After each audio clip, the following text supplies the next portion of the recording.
Hello and welcome to Boomer 11 Live. After a little bit of a break, we are back covering the FIFA World Cup 2022 happening right here. I mean, not right here, but actually happening in Qatar. And I have with me Abel once again. Abel, since the last time we spoke, a lot of things have happened in the World Cup. The action has moved further into the knockout stage, and we've had some great matches yesterday in the first round of knockouts, and then today, obviously, we have two great matches as well coming up: France and Poland, England and Senegal. But let me start off with the ending, right? The crescendo of the group stage. Some of the moments that you felt really, will be written in World Cup history in the towards the end of towards the crescendo of the World Cup stage, because teams like Germany, for instance, had to go back again. Yeah, I mean, that was a shocker to be very honest because nobody saw that coming. Even we did not see that coming because Yeah. we didn't predict that Germany and Spain will make it out of the group because the games were put up in such a manner that Spain was a stronger team compared to Japan. And when we talk about Germany versus Costa Rica, the result would be going in Germany's favor for sure. And it actually did go in Germany's favor as well. Yeah, if you look back at it, you could say it was slightly controversial to some extent because you saw what happened, right? Ultimately, that goal which crossed the line and the pass was Yeah. made after the ball had gone out. So yeah, these kind of things keep happening in a World Cup. These kind of things do keep happening, but the fact is that you have to give credit to the smaller nations. They've really turned up to this World Cup with a desire to go out there and win, and they won it, and they've really gotten some big results through the course of this entire tournament as well. So I'm very happy with what has happened. I mean, when was the last time that we had, a team? I mean, all the teams that have qualified, none of them have won all their three matches, which is just incredible. And none of the teams are unbeaten, and it just is great to see that kind of competition. And also, when just look at some of this, the teams that have qualified, right? Netherlands, Senegal, expected. You would say England, USA again expected. This Group C where Argentina and Poland got through, it was a scrapey win. I mean, it was a scrapey, what do you say, qualification round for Poland where they barely got through with just one goal being separating Mexico and Poland, who were on equal teams. Group D was another interesting tournament because Denmark, who were considered to be another, on course for another dark horses performance, really crashed out, and Australia, the Socceroos, tied on points with France. Abel, that is how close this group was. And then you had Group E. Who would have predicted that Group E, Japan would be topping the group and Spain would be second? This seemed like a group which had an easy outcome with Germany and Spain going through, but another disappointment for Germany. Group F, we have Morocco and Croatia once again. Now this time around we had Belgium crashing out of the World Cup, and just another disappointment for them. The golden generation's last hurrah really ends without anything to be really celebrated. And then even Group G, where you expected someone like Brazil to really run through, Cameroon did give a fight to Switzerland, and then Serbia again a disappointment, you would have to say. Group H, that is where really some of the stories were written, right? Where you had throughout the social media you saw two contrasting emotions between Heung-min Son and Luis Suarez. The kind of emotions that went through South Korea going through the next round, Uruguay getting knocked out. A very good team as well. But even let's talk about the matches that happened yesterday, right?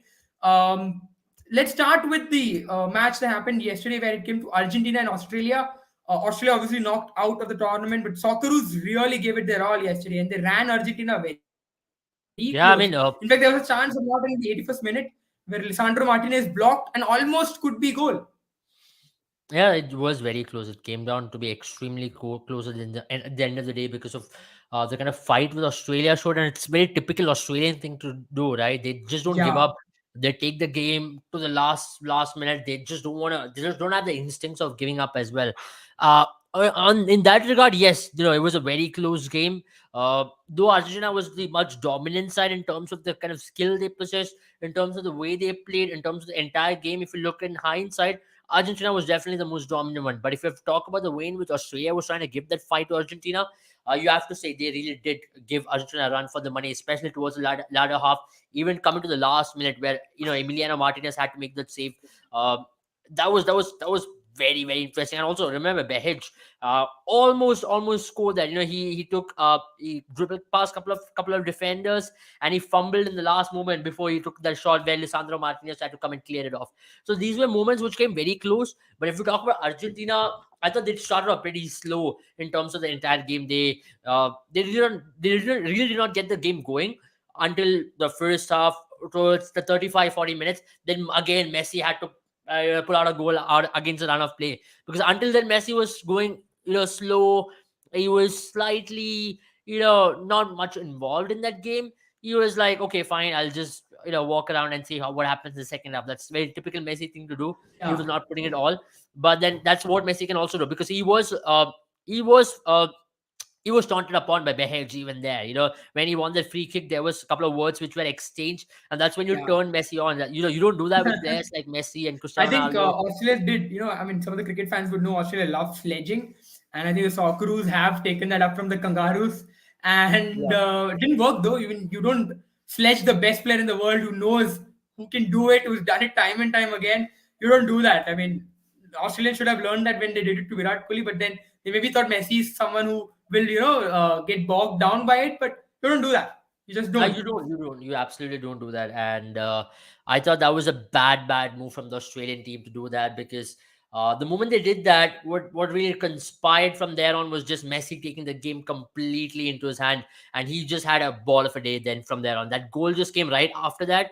Right after that moment where he took the free kick, then he got into position, and then Enzo put that pass through, and he scored that. That was just beautiful. It was again just placement more than power, just placing the ball to a to the bottom left corner where he knew that goalkeeper wouldn't be able to stretch forward, and scoring that first goal. And from there on, Argentina was definitely on top. The second goal, you could say it was a keeper's mistake, but then there it was Rodrigo De Paul's press which really threw the goalkeeper off. You have to give it to Rodrigo De Paul. He had a man of the match performance. He stood deep. He made sure he won the tackles. He made sure he had that engine room kind of a presence. He was dictating the play from staying deep. And when you have someone like Enzo, who's in very good form at this point, he's been having a phenomenal time with the Argentinian team in his defensive work rate. And also remember, in terms of him progressing the ball up front in the upfield, he's been having a great time there as well. So Argentina altogether have been having a couple of great moments so far in this tournament, and that's where you have to give it to Argentinians. Okay, they've after the loss against Saudi Arabia to come back the way they did, to really get into that momentum. Now they're riding really high on a momentum, which was so important for the Argentinian team before this knockout stage. And I know you can understand, it's just Australia. There is a huge gulf of difference between the two sides in terms of skill set.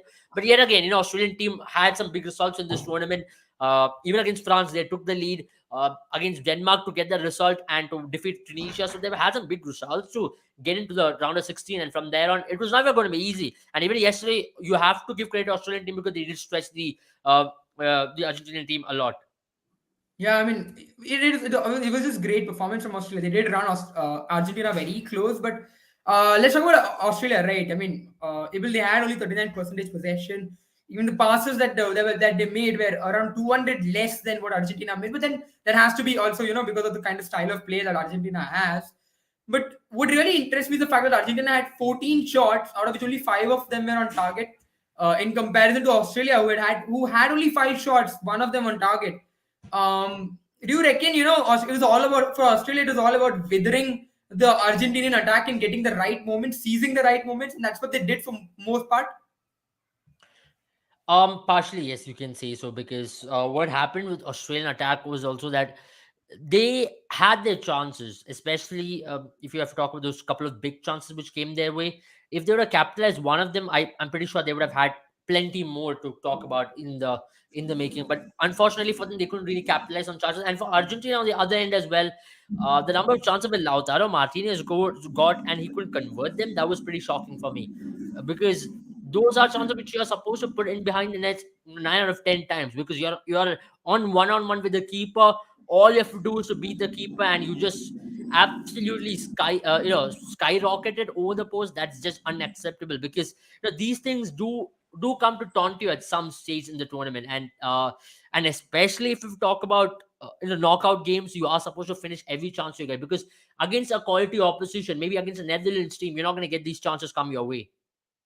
Yeah, absolutely. I mean, as you would say, that one thing though you have to agree that because it was a knockout tournament, the goal difference now, I mean, knockout match, the goal difference really didn't come into picture. But any other day, if some of the finer margins that Australian players had, or if one more goal had gone in, that's where this would have really hurt Argentina and their chances.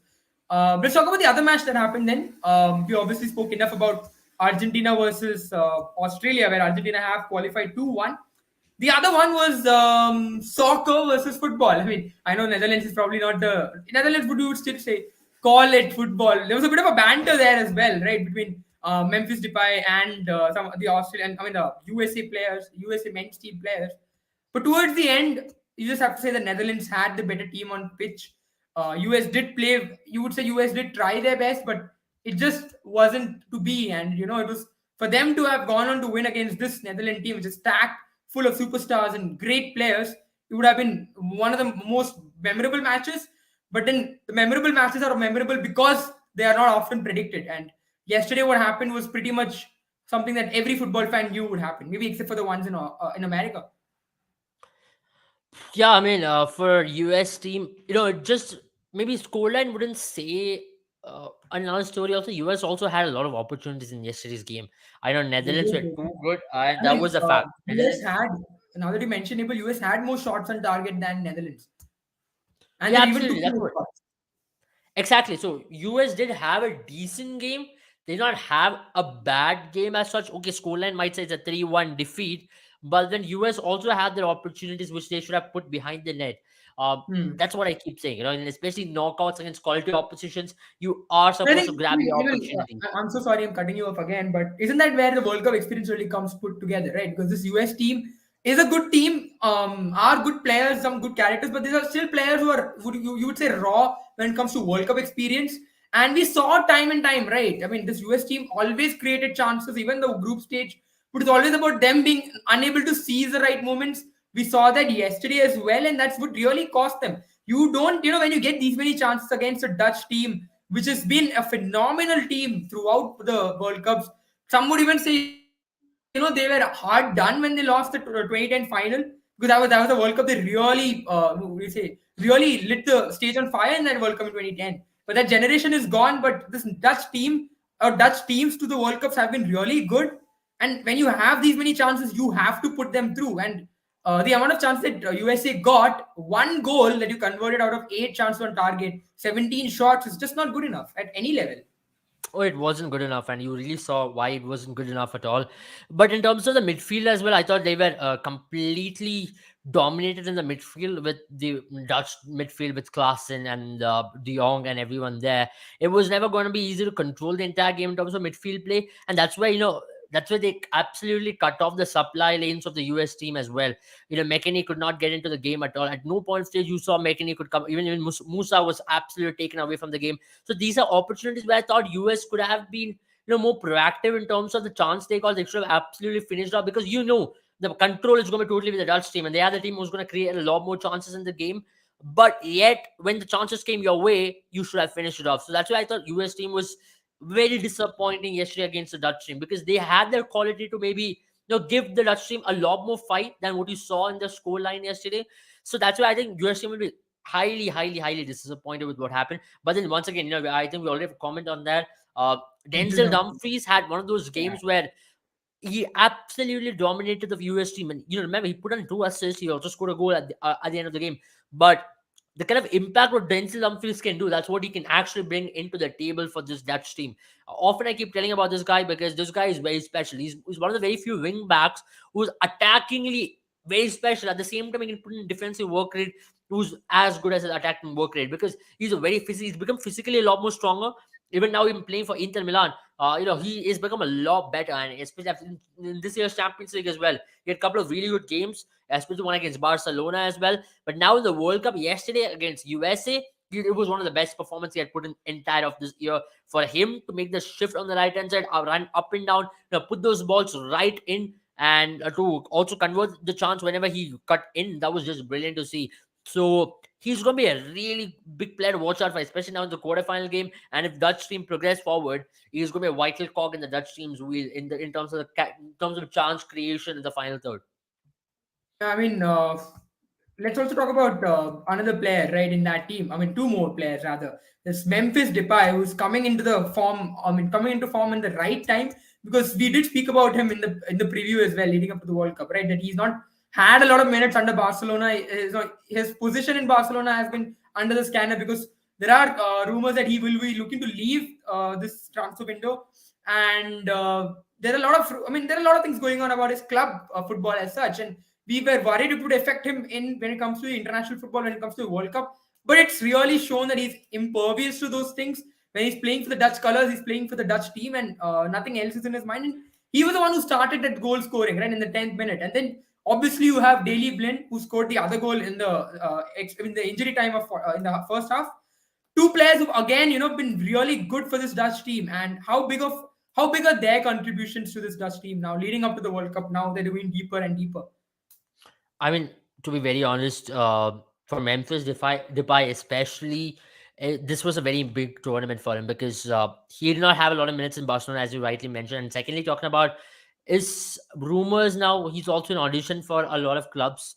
There are Yeah. teams who are highly interested in him to make a move for him in the January transfer window for sure. Because right after the Also good World news for Cup, Barcelona, right? Because it becomes yes, easier for and them to even sell for him off. Barcelona, if he's going to stay in Barcelona, he'll have to really put up a big performance in the World Cup to show that Hmm. he's still capable of doing something for whichever team he plays. So for him to come into this World Cup and to get that belief, especially to have that belief from Louis van Gaal, because I've always felt that Louis van Gaal has preferred Memphis Depay as a player since the Dutch days when he was coaching Netherlands in 2014. Then he went to Manchester United. Even Yeah. there, you saw Louis van Gaal being extremely keen on signing someone like a Memphis Depay. He believes that Memphis Depay is a player who fits right into his system. Now, once again, he is someone who brings the best out of Memphis Depay. And you all know that he not start of the tournament because he was carrying an injury. But once he got into the team, pairing up with Gakpo and the way in which Gakpo has been playing has really helped him rub off a lot of confidence, which is really good. You need to have that partnership, especially when you're playing in a system where you are playing three at the back, 3-5-2. You need to have a strike partner who's going to really support you in terms of linking up with him. You're playing those 1-2s, drifting in wide. And as I keep mentioning, the good part of this Dutch team is the fluidity which they bring in terms of the attacking prowess. In terms of attacking transitions, the fluidity and the interchangeability they have in their squad, where Memphis can play centrally and he can also drift wide, and Gakpo can come centrally, and maybe Klaassen can push forward if need be. De Jong can play in that. De Jong also can make those in behind runs.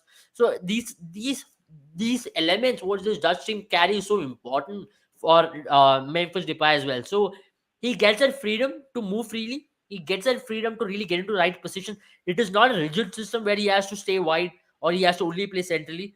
It's a very fluid system which really helps a player like Memphis Depay, because he is a player who likes to be slightly given that free license to roam around slightly, but not number 10 kind of a role, but still a player who likes to be centrally and likes to drift wide at times. So these are elements which really helps Memphis Depay to really perform a lot better as a player. So I think Louis Van Gaal has really helped Memphis Depay to grow this season. I mean, and he's been a player, who's always loved playing under Louis Van Gaal as well. Yeah. But now let's talk. I mean, let's talk about the next. What's next for two teams, right? They are going to face each other in the quarters. They have fixed the date with each other, and I'll take Sean's comment as well. Argentina is speaking slowly and steadily, and we have spoken right about this kind of performances from teams in a World Cup, where teams that always run close, because Argentina has never had a perfect match. Any of the matches that they've played, even against Australia, you wouldn't say it was a thoroughly dominant performance because Australia had their moments. But that's the kind of team where always, a team which keeps getting challenged every step of the way.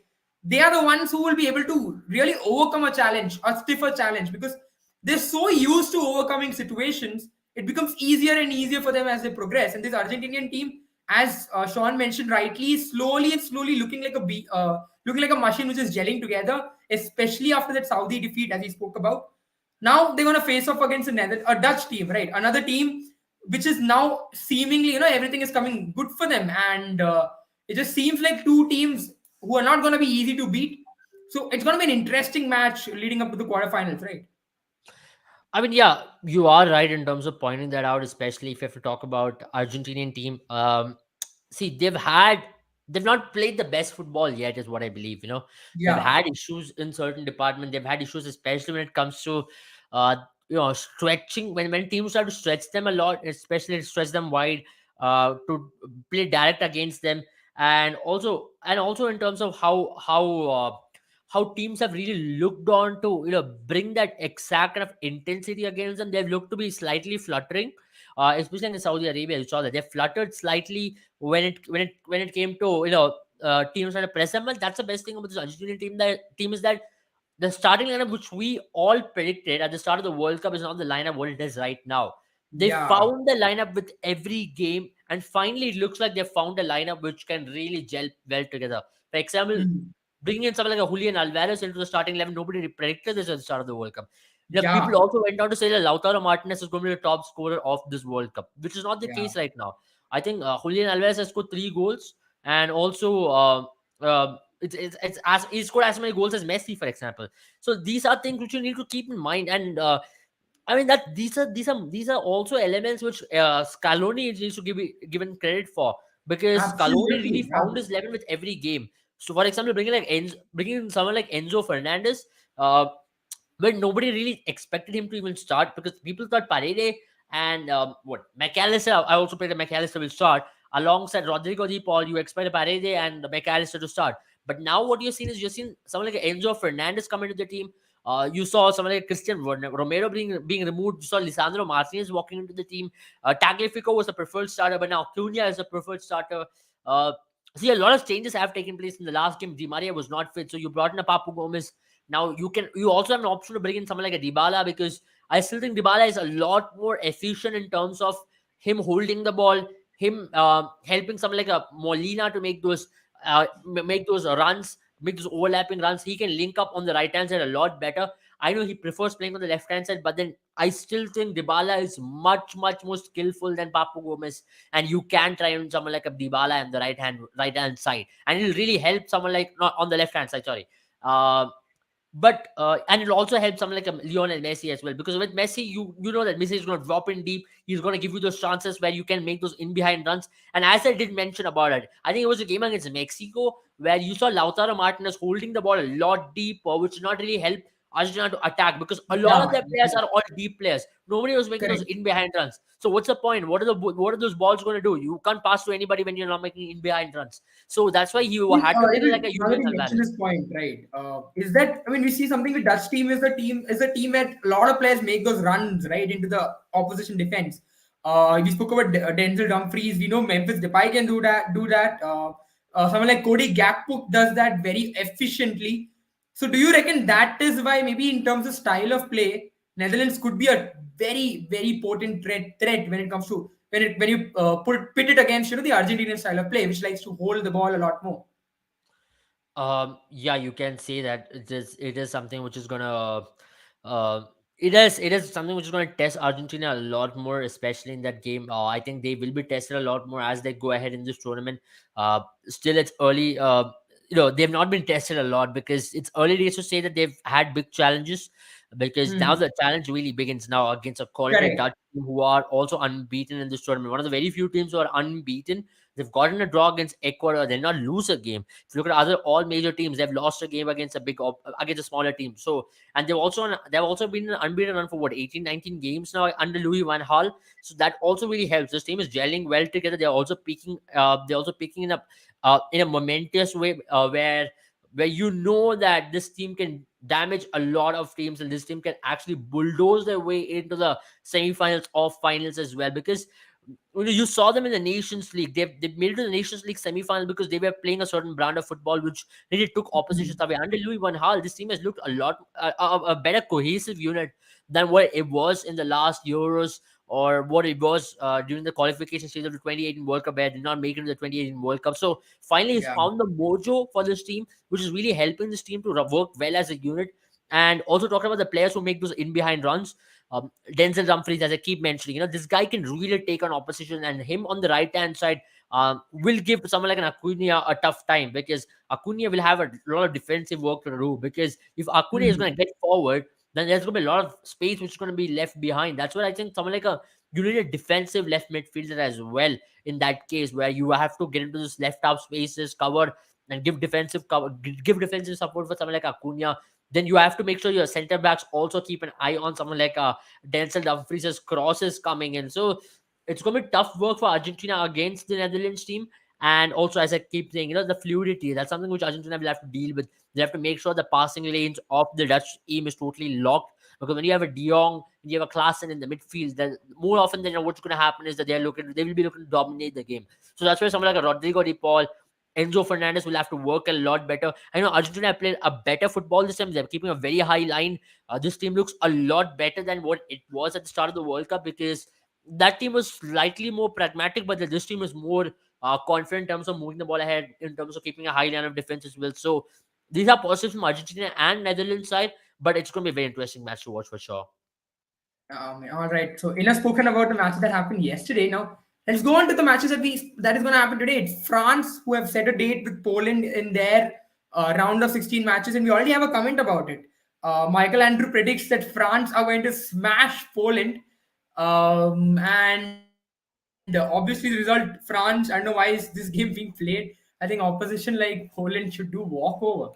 Man, I don't know about that, Michael, because there are a lot of matches where you thought teams are going to have a walkover, and we had a lot of surprises. I mean, And I won't be surprised if that result where France go on to smash Poland happens, because he's telling this for a reason, yeah, right? it could happen, Poland but has because one of the worst that's team the of thing this about World football, Cup so right? far.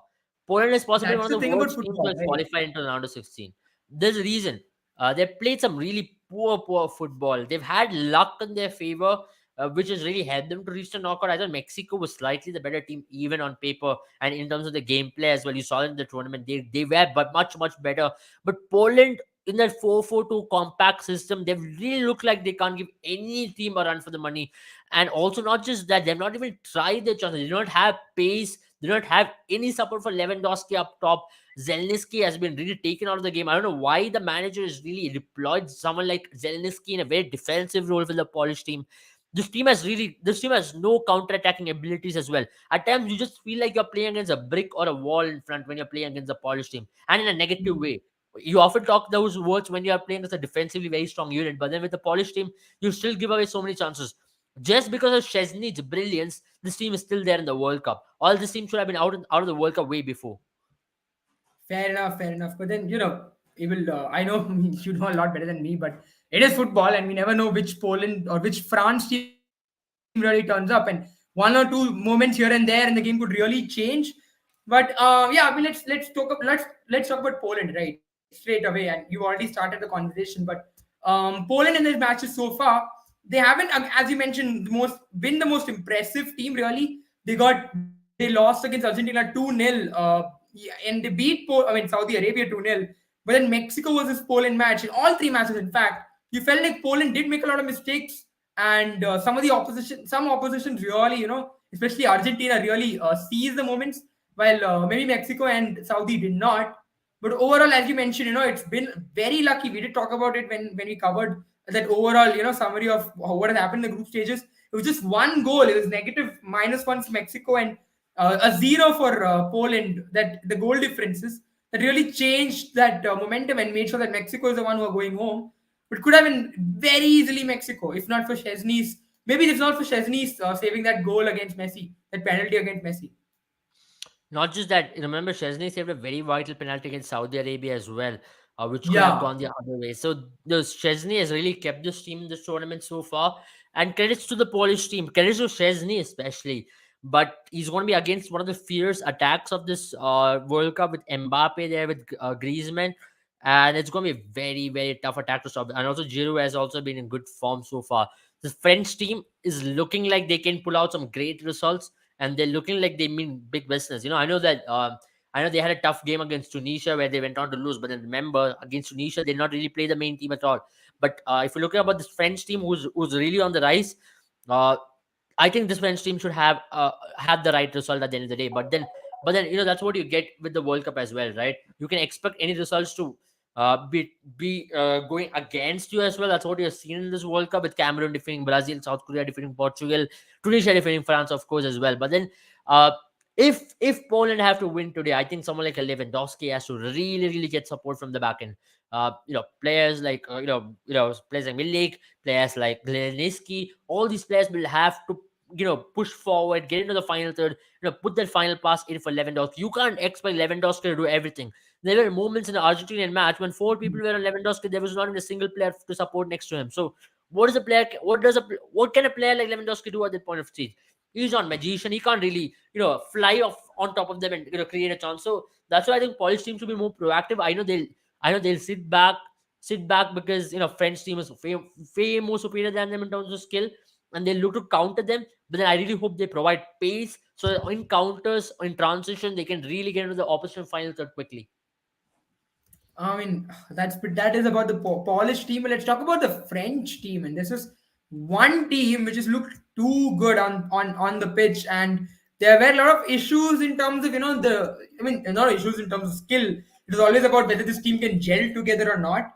But now this team is really coming together, especially some young guns like Chouameni has been a revelation this World Cup. I mean, we know what he can do. We know he's definitely one of the most promising midfielders out there. But he's had a very good tournament. We've had Rabiot who's turning the clock back as well. He's looking like someone he's kind of living his potential in this year's World Cup. And then Olivier Giroud, who was not expected to be the player to start, but even though Benzema, you don't really think that this team is missing a Ballon d'Or player.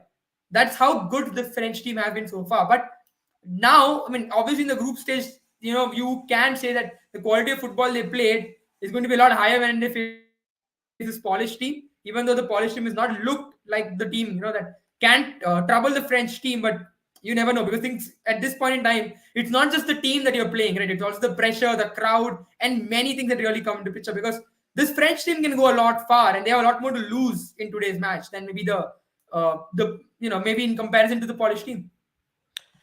Yeah, you're right in pointing that out, especially because if you look at the French team, right, nobody really gave them the chance to even top the group at the start of the World Cup because the Denmark team had the better of them in many of the occasions, and look at the number of injuries they had to face.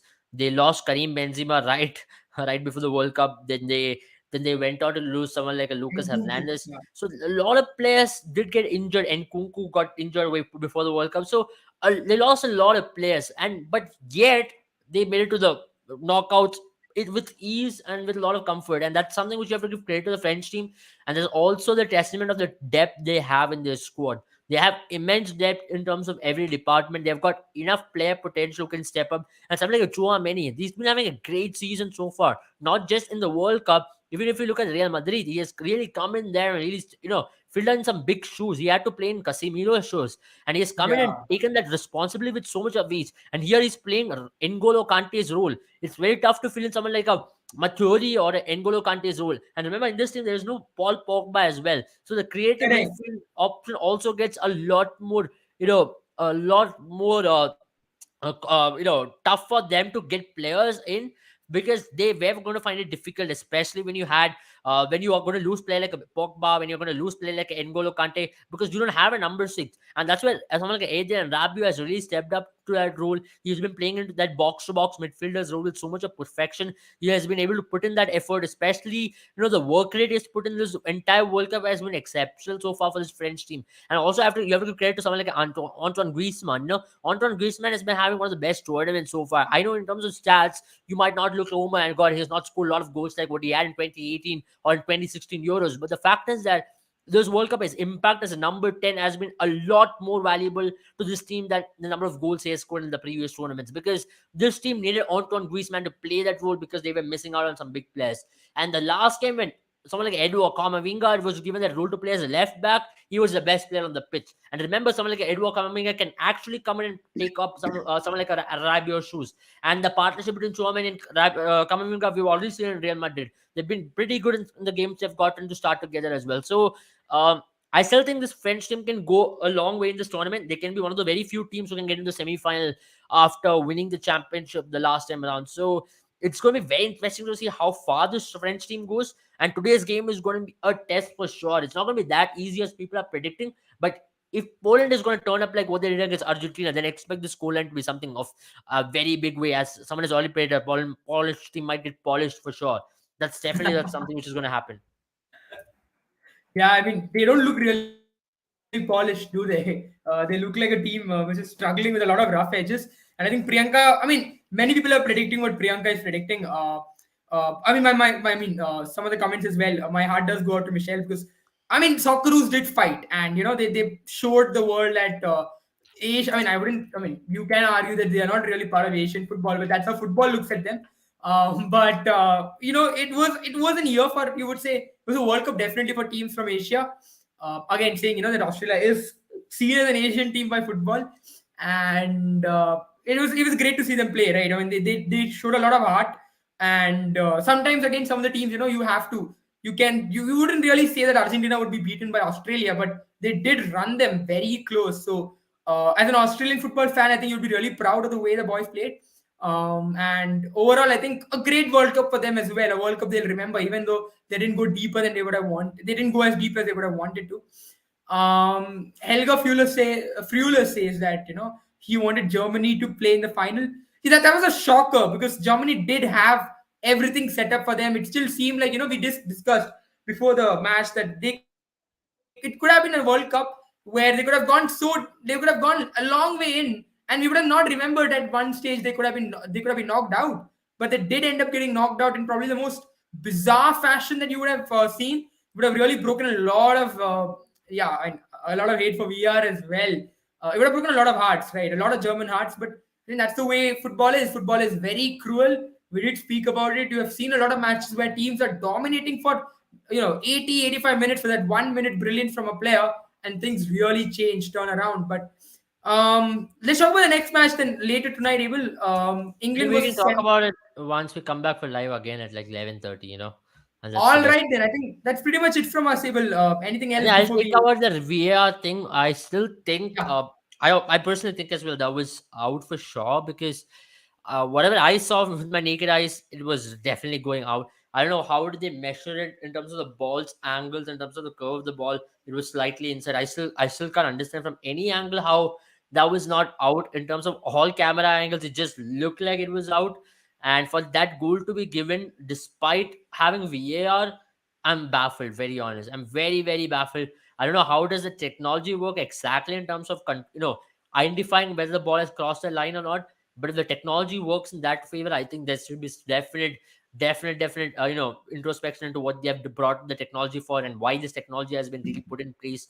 If you can really judge these things, ultimately I think they can possibly bring in something like a cricket system where you have a VAR, but VAR is not a final decision maker. You can still give the human element in terms of giving the decision, uh, which does happen. But at the same time, in terms of offsides, now it's totally, uh, you know, totally technology based, which is also not a good case. You already saw in that game against Argentina versus Saudi Arabia how technology had a bad day. And the game was completely turned on its head because of that particular technological fault as well. So you don't want these things happening very often in a tournament like World Cup and in crucial games, which can actually affect the result of a team going forward in the tournament. Imagine this happening in a World Cup final. How much big an impact it'll have on a team, and how much big an impact it'll have on the entire sport. So I think they should really look into this kind of small intricacies of how these things can these things can be changed for the better, especially in a game where you have so much of technology which has been inducted into it. In this World Cup, what you have 35 sensors in the ball, where every ball control of the ball is completely controlled. Every moment of the ball has been analyzed, and even there, it's really tough. I think I we have mean, an Abel, image. while you're talking about it, right? If you could just pull up that picture as well. There was this conversation on Twitter that happened, or internet rather, that happened a lot, where it was like the conversation was that the angle of the ball from where the camera was being showed during the broadcast and the VAR picture, right, that's usually taken from the top, are showing two different sides of the picture, and that's where I think VR considered the one on top. And people are saying that it's a lot to do with, I think, for a lack of a better word, the optical illusion of things. This is the comparison that I saw, and this is why people are saying that this is how things were. Obviously, this is a recreation, not the official image right here. But this is the conversation that was led, right? Where people were saying that when from one angle you look, it seems like the ball is out of play, and on the other angle, it looks like the ball is in. But you have seen these decisions go in the favor of the team We who have, have just succeeded. yeah. I've seen this happen very, very, very often in Premier League or in La Liga, where, or even Champions League, for example, where this decision is given as out, and this decision is considered to be not a goal. But then, unfortunately, for Spain and Yeah, I mean, Abel, for this is Germany, exactly the. I mean, let's just pull that picture up, right? This is what the broadcasters showed. This is what really fueled the drama, right? Where the German goal, I mean, the Japanese goal came to picture, right? While you just continue speaking about it. yeah. So what I was trying to say was exactly this. Now if you look at that picture once again, which we'll have on the screen, you understand that that ball actually did cross the line to some extent. And I know broadcasters did show an angle where um ball was also slightly having some bit of curve, but then you have to understand the ball did completely cross at one stage as well. Before he made that pass, the ball did completely cross. Now I don't know how you're going to justify this. This is clearly out. This is clearly out. I don't think you can ever justify this by saying that there is shadow of the ball. That is also shadow. Shadow is something which really does not help, because shadow is something which will come behind a lot more. If you understand the illusion and how shadows Yeah, create at times, you'll feel like a shadow is a lot behind than what you are at times. So I think that's just ridiculous to consider the shadow of the ball to be the angle from where you measure whether the ball is out or not. If that is where technology is going, then I'm very sorry. That's a very wrong metric in terms of measuring measuring the line and whether the ball has crossed the line. I think meanwhile you can build the fantasy 11 as well for today's game. yeah, we do I have think it. we can Yeah. shift conversations from there on. So yeah, we've gone with this as the fantasy 11. We've gone with Rabiot and Mbappe because Rabiot have been having a decent tournament so far, and also he can maybe give you a couple of assists in your team. And Mbappe, with the kind of form he's in, with the kind of goal scoring form he's in, I think you should have him.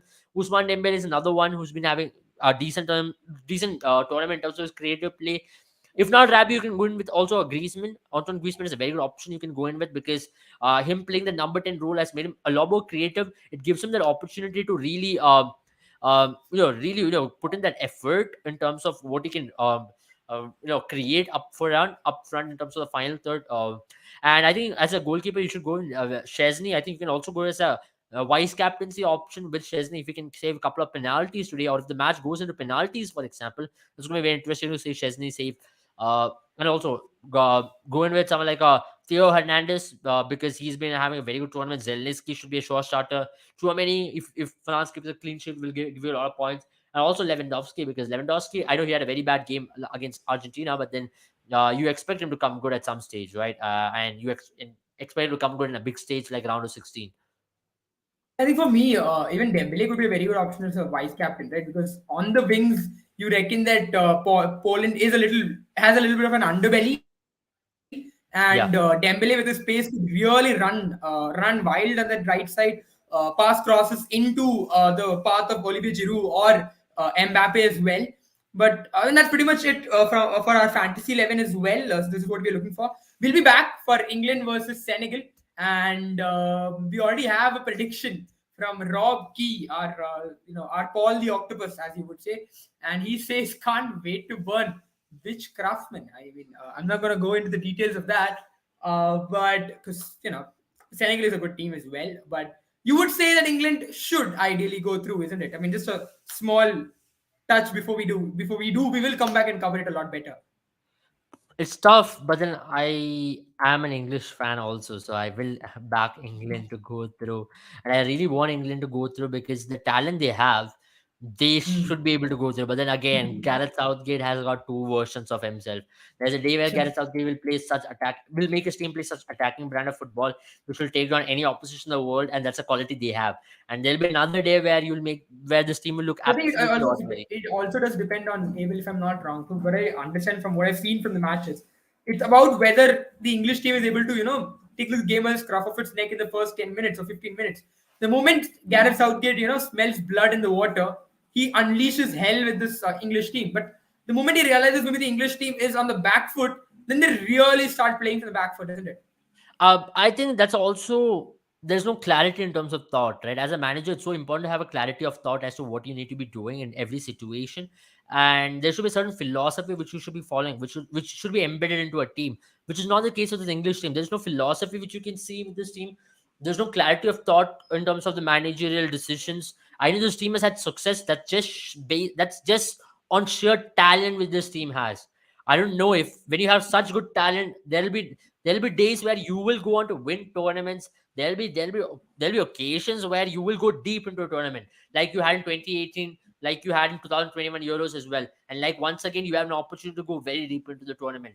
So you will have to make the most out of this talent by actually deploying good tactics, which Gareth Southgate is not doing time and time again. I think this is a time for Gareth Southgate to really, come out as a tactical manager in games like Hmm. Senegal and games like France. If they go on to face France in the quarterfinals, I think he really have to come out as a tactically astute manager. He'll have to have clear clarity in terms of what he needs to be deployed, and because he's got the team, right? He's got very good team. Marcus Rashford has been in fine goal scoring form. He's got Phil Foden, who barely starts in the last game. He started because he already qualified. But other than that, I will say there are moments with this English team where you feel like, okay, why is this team playing like this? When you have such good players, why is this team looking like absolute headless chickens? So I hope that doesn't happen tonight. At least they play a lot. They play with a lot more freedom. They play a lot more braver. They play a lot more direct, where they can afford to do it because they have the skill to do it. And once they start doing that, then this team can be absolutely unstoppable as well. Well, we will be back. We will cover this at length, this whole match, and we'll also be covering the result. That will be, I mean, that the outcome that will come out by the time we are back. But thank you guys so much for joining us for this one, and we'll be back pretty soon. Let's hope that the French versus Poland game is a very good one, an exciting one for all the fans to watch, and we'll be back with the coverage. And I mean, also let's talk about before we leave. Let's talk about Boomer 11, the fantasy app that will provide you a risk-free fantasy experience.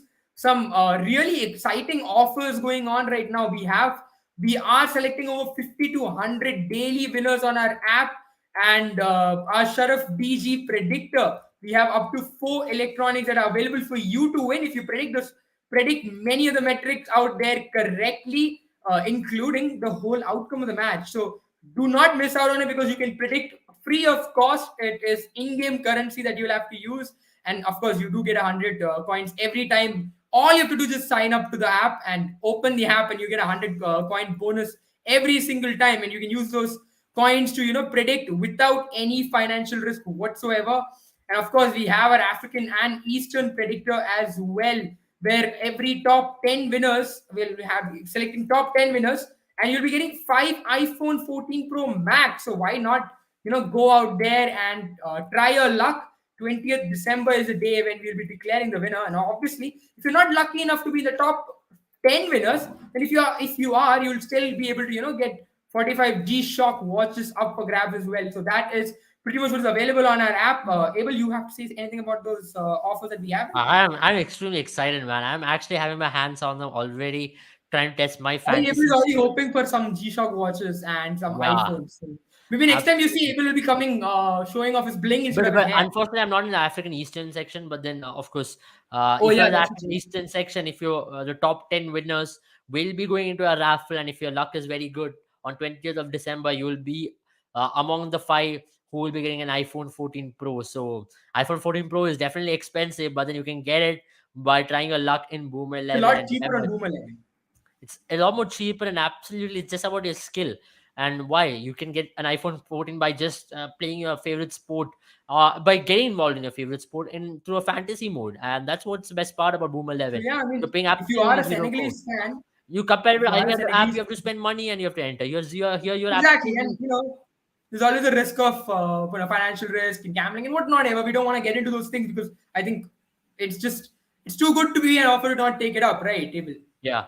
All what you have I to do is mean, sign up into the yeah, Boomer 11 with your mobile number and make your team. And that's all. Make your team for every match. There's yeah, a lot of matches going on, not just in football. There's a cricket match which happened between India and Bangladesh earlier today. yeah. India lost the match by 1 wicket. And you have Pakistan versus England, which was a test series going on. You have Australia versus West Indies in cricket. And in football, the World Cup action is going to continue. And that's the best part. And also, ISL is happening if you're an Indian football fan. So, a Yeah, lot of football actions. absolutely, and that's not the only sport we have as well. There are a lot more sports that you can catch up on. So Boom Basketball, 11 if is an you're a all-inclusive basketball app. fan, Yeah. yeah, you can get your hands on that.